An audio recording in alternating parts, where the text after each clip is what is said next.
I never thought the worst betrayal of my life would come wrapped in pearls and gold. It started on a Thursday afternoon, just after school let out. Mom was pacing in the living room, her face pale and lips pressed so tight they almost disappeared. "Where's the jewelry box?" she snapped, the second I walked through the door. I blinked. "What jewelry box?" "The one from Nana's attic," she said. "The one with her wedding set. It's gone." I had no idea what she was talking about. I hadn't even been near the attic in months. But she wasn't looking at me like she believed me. She was looking at me like I had stolen it. Dad appeared from the hallway, holding my backpack. "What is this doing under your bed?" he asked. My heart dropped. I hadn't even been in my room since morning. He opened the zipper, and I gasped. Inside were a pair of diamond earrings, a thick gold bracelet, and a velvet ring box. I stumbled back. No, that's not mine." My sister, Kayla, stood in the doorway. She was biting her nails, pretending to be shocked. But I knew that look, that innocent, wide-eyed act she used every time she broke something or stole something. It worked when we were kids. It still worked now, apparently. "Why would you hide Nana's jewelry, Hannah?" she asked. That's awful." I wanted to scream. I looked at my parents, hoping they'd remember who I was. The daughter who got straight A's. The one who never even borrowed a necklace without asking. But their faces were set. Disappointed. Accusing. "You're grounded," Mom said. Dad didn't even wait. He stormed to my room, pulled out my drawers, threw out my makeup bag. "Check her phone," Kayla added sweetly. "She's been acting weird lately." I couldn't believe it. It was like I'd been transported to some twisted parallel universe. I wasn't even allowed to explain. They didn't listen. They didn't care. By evening, I was locked in my room with no dinner and a reputation I didn't deserve. Kayla brought me water and placed it carefully on my desk. She leaned in close. "Next time, don't take the last of the shampoo," she whispered, and she walked out. That's when I knew. She'd set me up. Over shampoo? Cha! No. It was deeper than that. And if she wanted a war, I'd give her one. But I'd fight it my way. I wouldn't scream or cry. I'd let the truth do the talking, even if it meant letting her walk herself into a trap she couldn't escape. Because if she thought this game was over, she hadn't even seen the first move. I didn't sleep that night. Not because I was scared. Because I was planning. The moment Kayla whispered that threat, I knew this wasn't just a prank. This was a setup. And I was going to take it apart piece by piece. First, I retraced my steps. Where was my backpack that morning? In the hallway. I'd left it by the front door while I grabbed breakfast. That gave her plenty of time to slip the jewelry in. Second, I thought about the attic. Only one person besides my parents had access to that box. Kayla. She was helping Mom clean it out last weekend. That was her opportunity. I sat up in bed, remembering the way she'd stared at my phone during dinner a few nights ago. She wanted to be the center of attention. Always had, even if it meant destroying me to get there. The next morning I acted like I was still defeated. No eye contact, no arguments, just silence. It worked. Kayla got bolder. She walked around like she'd won some invisible crown. Mom even asked her if she wanted to help look through my room again. I let them. I sat there quietly while Kayla rifled through my closet. She smirked when she thought I wasn't looking. But I was watching everything. Every movement. Every fake sigh. Every sly glance. Later that night, I grabbed my old phone, the one I hadn't used since last year. It still worked. And it still had a functioning voice memo app. I stuck it under my bed, angled perfectly toward the door. If she came back in, I'd hear everything. And she did. At 2 a.m., my bedroom door creaked open. I didn't move. Didn't even breathe. I heard her rummaging through my drawers again. Then she spoke. "Better make sure she doesn't find the rest," Kayla whispered to herself. "I swear if they ask too many questions, I'll just cry. They always fall for tears." I clenched my fists under the blanket. There it was, proof. She had more. She wasn't done planting evidence. I waited until morning to check the recording. Crystal clear. Her voice, her plan, her arrogance. I smiled for the first time in days. But I wasn't ready to confront her yet. I needed her to dig her hole deeper. So I waited. And I watched. The next day, Mom got a call from the police. Apparently, someone reported stolen jewelry from a nearby neighborhood. Items matching Nana's collection. And surveillance footage showed a girl. Blonde. Wearing Kayla's favorite green hoodie. I watched Kayla pale when Mom took the call. But she held it together. She always did. Until I added my move to the board. I walked downstairs, sat beside her, and whispered, "Smile, Kayla. You're on tape." She blinked. "What?" I grinned. "I've got your voice." "Your words. You just don't know it yet." Her hands trembled. Her face went cold. Game on. Kayla didn't say a word after I whispered that. She just stared at me like I'd slapped her. But I wasn't done. Not even close. Mom was still pacing on the phone with the police. Dad had joined her, mouthing questions. I kept my eyes on Kayla. I saw the way her fingers dug into her sleeves, the way her knee bounced, even though she was trying to sit still. She was nervous. Good. "Let's talk," I said quietly, in private. She followed me into the garage. It was the only place with no cameras and no open ears. "What do you want?" she snapped. "Confess," I said. "To Mom. To Dad. Before the cops find out themselves." She scoffed. "You're bluffing." I played the first few seconds of the recording. Her voice filled the garage. "Better make sure she doesn't find the rest." Kayla's face drained of color. "You recorded me." I raised an eyebrow. "Surprised I learned from the best?" She lunged at me. Tried to snatch the phone. I stepped back. "You do that again," I warned, "and I'll email the whole file to Mom." She stopped, breathing hard. "You don't get it," she hissed. "They never believe me. It's always you, the smart one, the golden child." She said it like it explained everything, as if jealousy justified framing me for theft. I stared at her. "You think I care about being the favorite?" I said. "I care about not being arrested." She laughed bitterly. "They wouldn't really charge you. You're a minor. So are you," I shot back. "But it's different when you're caught on tape." Kayla opened her mouth to argue, but then the garage door creaked. Dad stood there. His face was unreadable. "How long have you two been in here?" "Just a minute," I said. Kayla plastered on a fake smile. "Just chatting." He nodded slowly. "We're heading to the station." "What?" Kayla choked. "To make a report," Dad said. "They said the jewelry matches a case from the next street over." My stomach dropped. This wasn't just about Nana's things anymore. Kayla had stolen from the neighbors too. I glanced at her.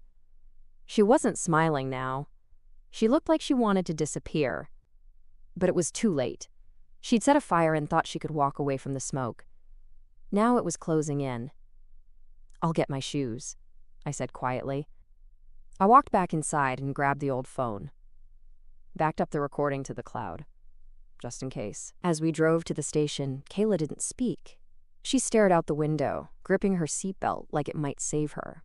But it wouldn't, because I wasn't protecting her anymore. I was done being the sister who stayed silent. This time, she'd confess, even if she had to do it in front of the law. The police station was colder than I expected. Not in temperature, in silence, in stares. In the way Kayla suddenly shrank beside me. She'd worn the green hoodie, the same one from the security footage. She didn't realize it until we were halfway there. I didn't say anything. She started tugging at the sleeves, trying to make it look like any other sweatshirt.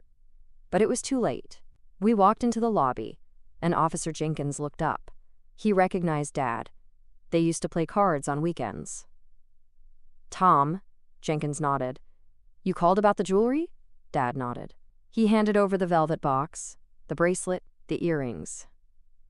"I'm not sure what's going on," he said, glancing at both of us. "But these were found in my daughter's backpack." Kayla's hand twitched next to mine. I didn't flinch. I just waited. Jenkins opened a folder, pulled out a print from a video still. There she was, a blonde girl in a green hoodie slipping out of the neighbor's window.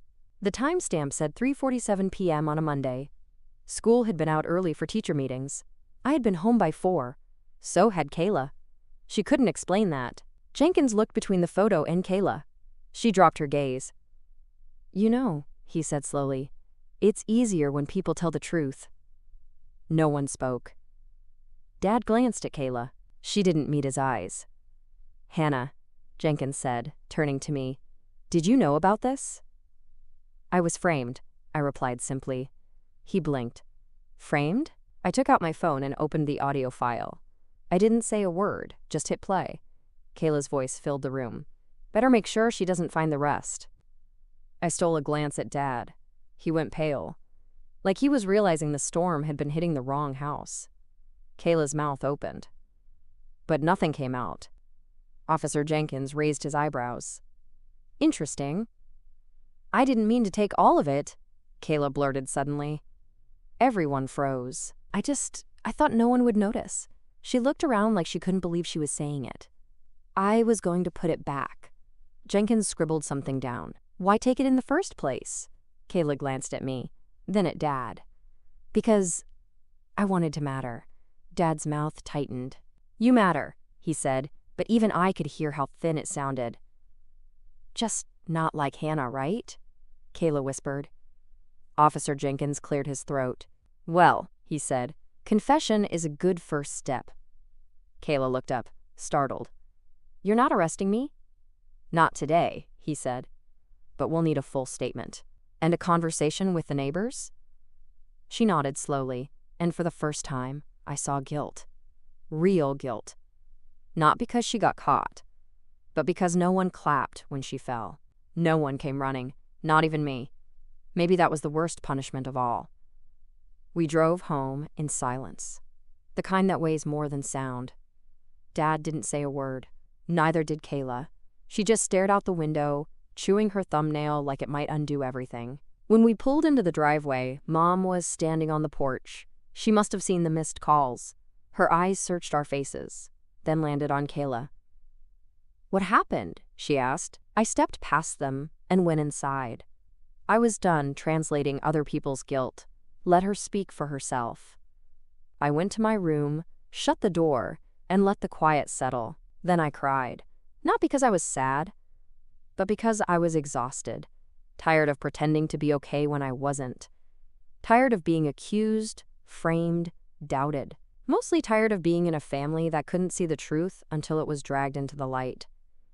Later that evening, Mom knocked on my door. Softly. 3 times. I opened it. She didn't say anything at first. Then, "I'm sorry." I didn't answer. She sat on the edge of my bed, hands wringing her cardigan sleeves. "I should have known," she whispered. "She's always been jealous of you. I just thought it was normal." "It's not," I said. "She stole, lied, framed me." Mom nodded slowly. "She's grounded. No phone, no friends, no anything. And she's writing letters of apology." I raised an eyebrow. "To me?" I asked. "To the neighbors," she said. "And you." That part sounded like an afterthought, but I let it go. Mom left the room, and I sat there with my thoughts. I should have felt victorious, but I didn't. Because this wasn't a win. This was survival. 2 hours later, I got a knock on my door again. It was Kayla, holding an envelope. "I know you hate me," she said quietly. I didn't respond.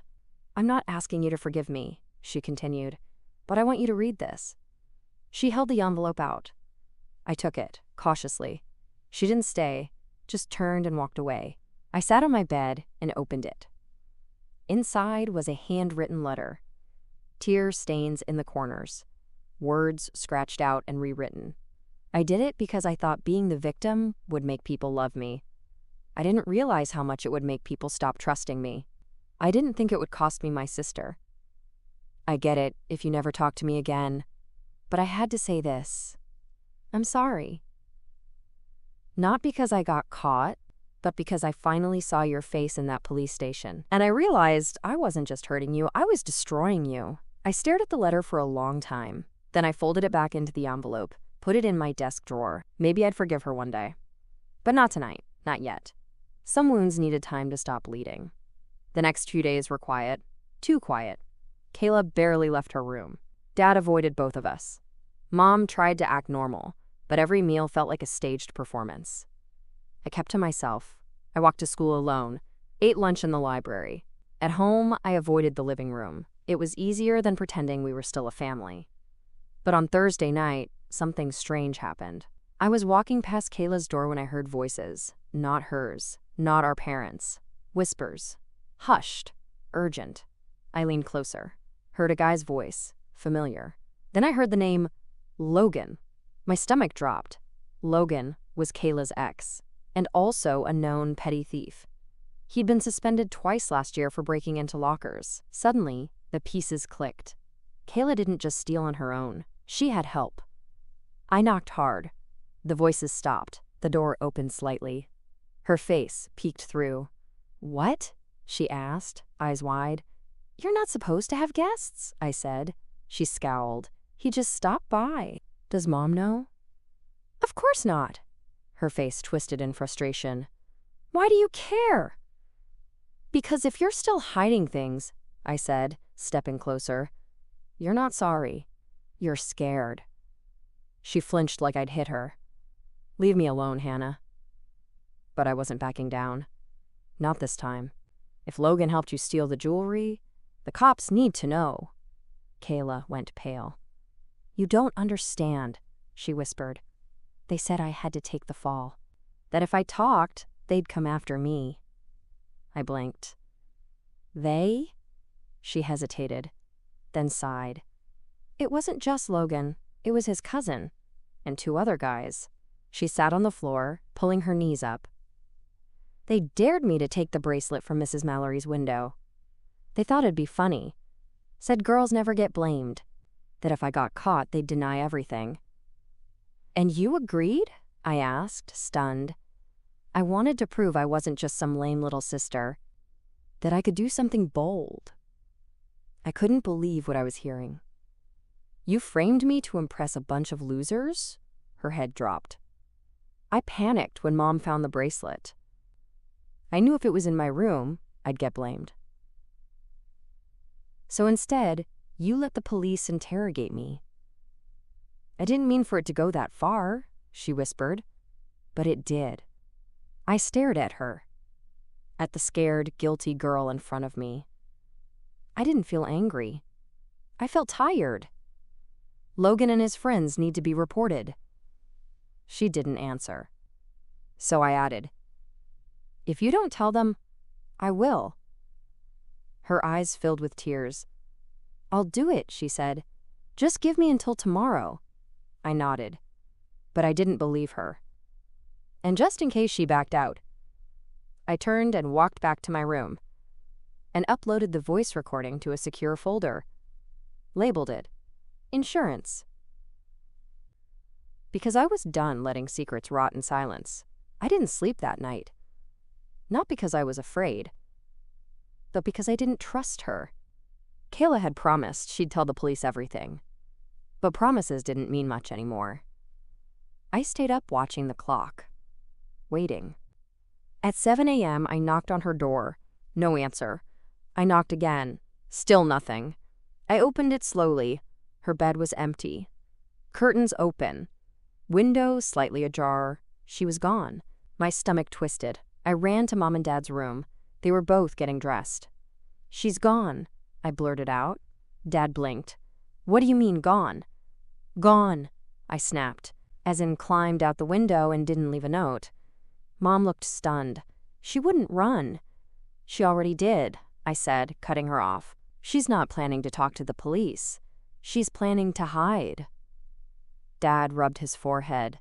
Mom picked up the phone. She could be with Rachel, she said, already dialing Kayla's best friend. But I knew she wasn't with Rachel. I knew exactly where she'd gone. To Logan. To cover her tracks. To beg for protection. I grabbed my backpack and left without waiting for anyone to follow. I didn't need backup. I needed answers. And I had a guess. Logan's cousin had a garage he called a studio. It was where they hung out, smoked, played cards, and plotted things that sounded like crime movie cliches. I took the bus to the end of Oak Ridge Street and walked the last few blocks. There it was, the garage behind the burned-out duplex, door half closed, voices inside. I pulled out my phone, started recording, then pushed the door open slowly. They didn't hear me at first, too busy laughing. Then I saw her, Kayla, sitting on a crate, crying. Logan stood over her, arms crossed. "You said you'd take the blame," he was saying. "You didn't say there was video," one of the others growled. Kayla mumbled something. Then Logan spotted me. His face twisted. "What the—" "Go ahead," I said, stepping inside. "Finish the story." Kayla looked up, horrified. "Hannah, please." "Save it." I turned the phone around so they could all see the red, blinking light. "I've been recording since I got here." Logan lunged toward me, but I was faster. I ran, out the back, around the alley, straight to Main Street, and into the corner shop. The owner knew me.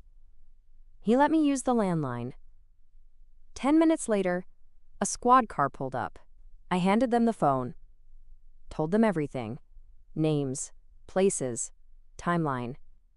It was enough. They headed to the garage. By the time we got there, Logan and 2 others were already in cuffs. Kayla sat on the curb, shaking. She looked up at me, tears streaking her face. "You didn't have to." "Yes," I said. "I did. Because this wasn't about revenge anymore. This was about making sure no one else got blamed for someone else's mess. And finally, it wasn't mine to carry." The next few hours were a blur. Police reports, statements, more questions, then more waiting. I sat in the corner of the station lobby while Mom and Dad arrived. Dad looked exhausted. Mom looked like she'd aged 10 years overnight. Kayla was still in the back, in a separate room. She wasn't under arrest, but they were keeping her there until her statement was done. A detective came out, tall, stern, clipboard in hand. "Miss Harper?" he said, looking at me. I stood. He gave me a small nod of respect. "You did the right thing. It took guts." I said nothing, because I wasn't looking for praise, just peace. He turned to my parents. "We'll need Kayla to sign her statement. Then she's free to go. But this isn't over." Mom's voice was shaky. "Will she be charged?" "That depends on what the DA decides, but her cooperation helped." Then he looked back at me. "We'll also need that audio file emailed to our office. Your recording is key." I nodded. He walked away. Mom collapsed into a chair. "I can't believe she got mixed up in all this." "She didn't get mixed up," I said coldly. "She chose it." Dad sat next to her. "You said Logan was involved before?" I nodded. "She said they dared her to do it. Said she wanted to feel important." Mom shook her head. "She always wanted attention. And I always got the blame," I added. They didn't argue, because they knew it was true. Half an hour later, Kayla came out, red-eyed, silent. She walked up to me slowly. "I signed everything," she said. "They said I might have to go to court, as a witness." "You're more than a witness," I said flatly. "You stole. You lied. You set me up." She winced. "I know." "I don't think you do," I snapped. "You watched me almost get arrested. You watched me cry, panic, doubt myself. You let it happen." "I was scared," she whispered. "So was I," I said. "But I didn't become a criminal because of it." She had no comeback, no tears left. She looked broken. Good. Maybe that's what it took to change. The ride home was quiet again, but this time the silence felt earned. When we pulled into the driveway, Dad turned around. "Your mom and I are going to talk to a counselor," he said to both of us. "Family therapy. It's long overdue." Mom nodded. "Starting this weekend." I looked out the window. Didn't say anything. Because it didn't fix things. But maybe it was a start. That night I got a text from Kayla. It just said, "Thank you for not letting me lie forever." I stared at it for a long time. Then turned off my phone. Because sometimes, even a confession feels too easy. Some scars need more than words. They need time and distance. And maybe, if you're lucky, healing. The following week at school was different. For once, I wasn't invisible. People whispered when I walked by. Some smiled at me. Others gave those slow, wide-eyed nods, like I was some kind of local legend. Apparently, word had gotten around. Logan and his crew were suspended indefinitely. 2 were facing actual charges for prior break-ins. And Kayla? Too? She wasn't at school. She'd taken a temporary leave. Mom told me she'd be finishing the semester online. It made sense. She couldn't walk through those halls after what she'd done. Not yet. But I could. And I did. With my head high. With people finally seeing me for me. Not as Kayla's shadow. Or the quiet one. Just me. Even my teachers were different. More respectful. Warmer. One of them, Mr. Grant, pulled me aside after English. "I heard about everything," he said. "I'm glad the truth came out." I gave a small smile. "Me too." "You ever think about writing it all down?" I blinked. "Writing what?" "Your side. Your voice. You've got something powerful in you, Hannah." He handed me a flyer. It was for a student writing competition. Theme: Truth and Consequences. Deadline in 2 weeks. I stared at it for a moment, then took it. Maybe I would write about it, not for the prize, but to put it somewhere outside my head. That night, over dinner, Dad actually asked how my day was. Not Kayla's, not school gossip, mine. It felt strange, but good. Mom was quieter, still processing, but she didn't flinch when I brought up therapy again. "We're booked for Sunday," she said. I nodded. Kayla texted again that evening. I talked to Logan's cousin. Told him I'd testify. I'm scared. I didn't answer. Not out of spite. But because I wanted her to sit with that feeling. Fear was what made her run. But maybe it could also help her grow. Later that week, I opened my closet. The jewelry box was still there. The one they'd found the stolen bracelet in. I pulled it out. Opened the lid. Empty, except for a note, folded into a tiny square. My handwriting. From months ago. It just said, "I am not the weak one." I smiled a little, because I'd forgotten I even wrote that. And yet, it was true. They'd underestimated me. All of them. But not anymore. That was the real shift. Not revenge.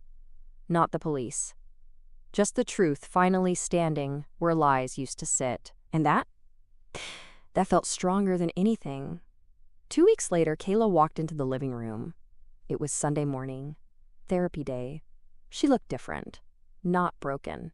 Not apologetic. Just real. No makeup. No perfect hair. Just her. As she really was.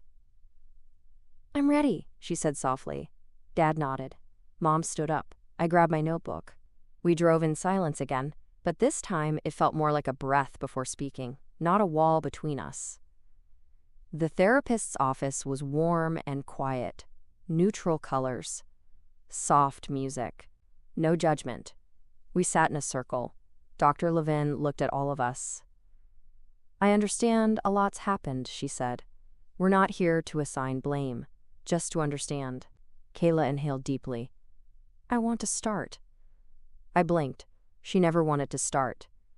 But she looked at me, not Mom or Dad. Just me. And then she said something I wasn't expecting. "I hated you." No sugarcoating, no soft delivery, just truth. "I hated how you were always good, how teachers liked you, how you didn't need to try so hard." She paused. I felt like Mom and Dad only noticed me when I messed up. Mom opened her mouth, but Kayla held up a hand. "I know that's not all true, but that's how it felt. And when Logan's crew asked me to take something, just to prove I wasn't some boring pretty face. I said yes. She shook her head slowly. But when it all went bad, I didn't think about the bracelet. Or the cops. I thought about you. I stared at her. Not angry, just listening. I thought, if they blame you, maybe I'll matter again. Silence filled the room. It hurt, but it was honest. And sometimes, pain and honesty wear the same face. Dr. Levin turned to me. Hannah? I swallowed, thought carefully, then nodded. I didn't think you hated me, I said. I thought you just didn't see me. Kayla wiped her eyes. We sat like that for a moment. No screaming, no drama, just the raw, complicated truth between sisters. I want to fix it, she whispered. I know I can't erase it, but I want to earn back your trust. I didn't say yes, not yet, because forgiveness isn't instant. But maybe we could start walking toward it. By the end of the session, we didn't hug, but we smiled. A small one. A real one. That afternoon, I submitted my story to the writing competition. The title? The Girl Who Hid the Evidence and the One Who Found Herself. A week later, I got the email. First place. It would be printed in the school's newsletter. Teachers read it aloud in class. Even Principal Moore sent a note. Powerful, brave, needed. And Kayla? She read it too. I saw her crying on the porch when she finished. She didn't deny any of it. She just said, "Thank you for telling the truth." I didn't write that story for her, or for the prize. I wrote it because the truth doesn't just clear your name. It sets you free. And finally, we both were. What do you think about Hannah's decision? Was she too harsh? Or was this the only way to truly protect herself? Share your thoughts in the comments below, and don't forget to subscribe to the channel for more heartfelt stories about complicated family.